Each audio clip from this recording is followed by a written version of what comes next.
We're taking things that are, genetically modified organisms, and we're injecting them in little kids' arms. We just shoot them right into the vein. Gates' business strategies came under fire in 1998 when the United States Department of Justice sued Microsoft for antitrust violations. This is tape 3 of the videotape deposition of Bill Gates on September. During the 18-month trial, Gates gave hours of videotaped testimony. What were the non-Microsoft browsers that you were concerned about in January of 1996? That month. Yes, sir. And what about it? What non-Microsoft browsers were you concerned about in January of 1996? I don't know what you mean concerned. What is it about the word concerned that you don't understand?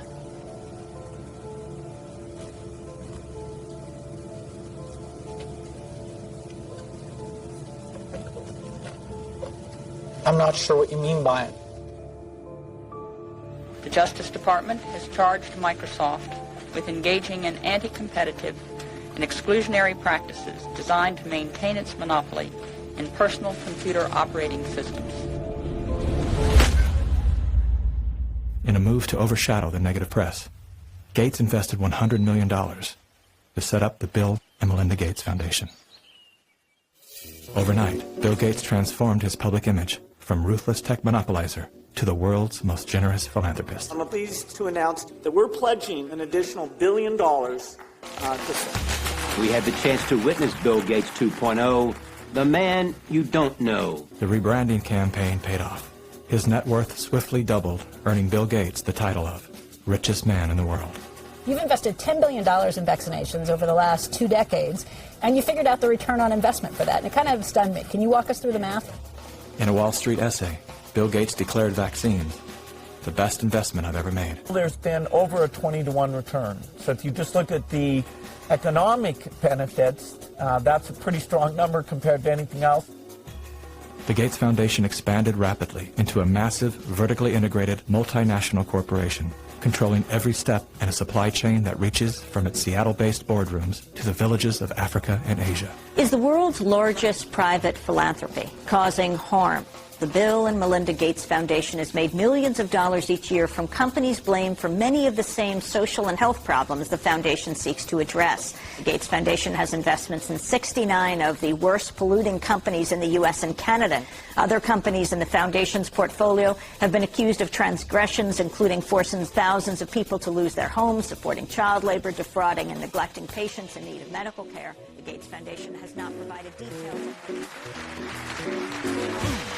William H. Gates III and Melinda French Gates. As a top donor to both the WHO and the CDC, no one man has more power than Bill Gates to influence and control the health and medical freedom of all people. Normalcy only returns when we've largely vaccinated the entire global population. This will be the new normal until a vaccine is developed. Until we find a vaccine, going back to normal means putting lives at risk. We need to produce it and to deploy it in every single corner of the world. Full vaccination of our children and pregnant women. Development of new vaccines, therapeutics and diagnostics. Before effective vaccines and therapeutics are developed.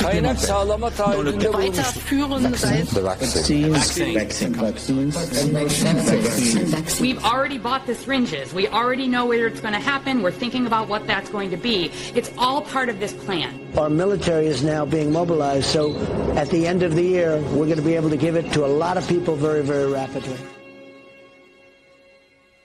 In 1986, President Ronald Reagan signed the National Childhood Vaccine Injury Act, granting total immunity to vaccine manufacturers. After a decade of lawsuits related to vaccine injuries and deaths, vaccine makers were going bankrupt. In a move to coerce policymakers, vaccine companies threatened to stop making vaccines until they could be legally shielded from liability. To this day, when someone is injured or killed as the result of an adverse reaction, it is the U.S. taxpayers that pay for the damages. Welcome back. Were several Indian tribal girls used as guinea pigs? The report alleges that two American pharma giants' untested vaccine was administered to thousands of tribal girls without proper study and paperwork. India was among the hardest hit after Bollywood celebrities were incentivized by the Gates Foundation to urge the public to submit to mass vaccinations. In 2009, tribal children were administered the HPV vaccine. Over 24,000 girls were told they were being given wellness shots, in many cases without the informed consent of a parent or a guardian. The people that were administering these vaccines lied to the guardians of these girls and told the girls, oh, this is going to cure cancer, you're never going to have cancer. And these girls became severely injured. Some of them developed seizures, some of them developed cancer, and 7 girls died. And there was no insurance, there was no assistance for them, and the Gates Foundation denied that it had been clinical trials.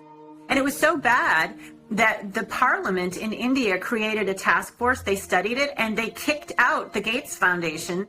But India is a barbaric country. Things happen here in a very barbaric way. But I was surprised to find an American organization operating in broad daylight, doing things in a very, very, let's say, Indian fashion. And so the route I took was that I want the whole procedure to be investigated.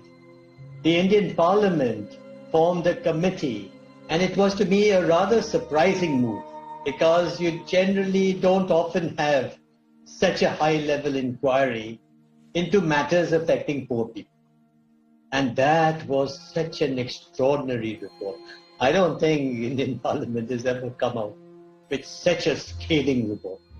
And the government officials came up and said, we shouldn't have authorized this. We're sorry. We're not going to allow them again. And now they're back doing their same old tricks again. The good news is that human clinical trials can start as early as July 2020 for India's first COVID-19 indigenous vaccine that's been developed by Bharat Biotech. So you can imagine how the manipulation of the media, by the media, the manipulation of public opinion by leaders from all political parties unanimously saying, we want a vaccine. And the worst thing is they are taken as philanthropists, whereas what this actually is the acquisition of political and financial power. And I think the second most populous country with 1.3 billion people is going to be a good base for pharmaceutical companies to make a killing and also kill a lot of people in the process. Yes, I just find it a pity that we haven't been able to get any benefit for the girls who suffered, you know. It's so terrifying as to what they're actually doing with the world. We're taking things that are, genetically modified organisms, and we're injecting them in little kids' arms. We just shoot them right into the vein. A 2018 scientific study released in the International Journal of Environmental Research and Public Health concluded that over 490,000 children in India developed paralysis as a result of the Gates-supported oral polio vaccine that was administered between the years of 2000 and 2017. Using all the usual sleight of hand, U.S.-based media and fact-checkers rushed to bury the story. But thanks to the meticulous work of a team of Indian researchers and doctors, the inconvenient truth lives on the NIH.gov website. It's my honor to introduce Bill and Melinda Gates. Without any medical training, Bill and Melinda Gates founded the Global Alliance for Vaccines and Immunization, through which they fulfill their agenda to vaccinate the world. The foundation has been sued by the governments of some of the poorest and most vulnerable nations for causing serious harm through experimental vaccine programs. If you just look at healthcare workers around the world, they deserve to get the vaccine first. Here in the United States, really, it's going to be Black people who really should get it first, and many indigenous people. Vaccines were always taught to us that it was safe, it was healthy. This is things that we had to do. But given the position that I am in now as a state legislator, and looking at these studies and reviewing a lot of these studies, it's very scary. And I want the African American community to open up their eyes. Of all the places that Mr. Gates could have gone in the world, Why did he settle on Africa? It's not because he cares about people that look like me. He cares about an agenda. African bodies have been used as lab rats for many years for Big Pharma. They are using us for trials, they are using us for testing, but as an African, I say no more. Africans, they're tired of becoming the guinea pigs of the world. Their antennas are raised and they're telling each other all over social media. They're on high alert right now. There is a policy of the American government. It's called the Kissinger Report, which was produced in the mid-70s. And it explicitly states that the purpose of the foreign policy in Africa was to reduce the population, because they have great mineral resources there. At the time, Kissinger and those involved with the Carter administration wanted to shrink the population, make sure that the Africans do not develop and do not use the resources for themselves, because we in the States, we need them. There is a concerted effort of foreign powers to control the population of Africa. Some children did survive the botched vaccinations last month and will recover, but 15, all under the age of 5, died from fever, vomiting, and diarrhea. Human errors contributed to the unfortunate deaths of the children. How can you believe Big Pharma but not believe these parents when they tell you that their children have been injured by Big Pharma? I don't care how big this corporate machine looks. As a parent, I can tell you, these people will never stop fighting for their kids.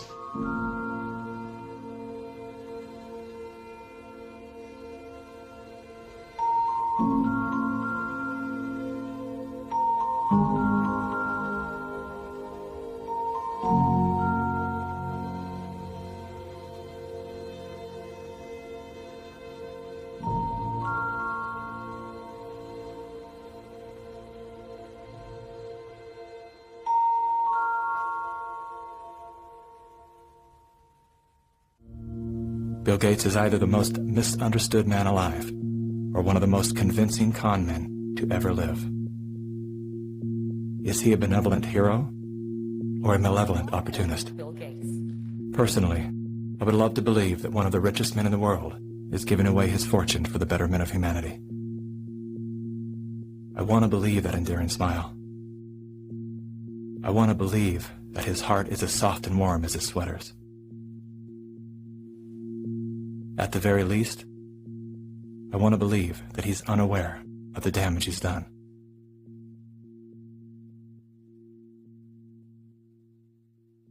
When do you think life will fully return to what we thought of as normal back in January? No masks, no social distancing, no other protective measures necessary. Certainly by the summer, we'll be way closer to normal than we are now. But even through early 2022, unless we help other countries get rid of this disease and we get high vaccination rates in our country, the risk of reintroduction will be there. And of course, the global economy will be slowed down, which hurts America economically in a pretty dramatic way.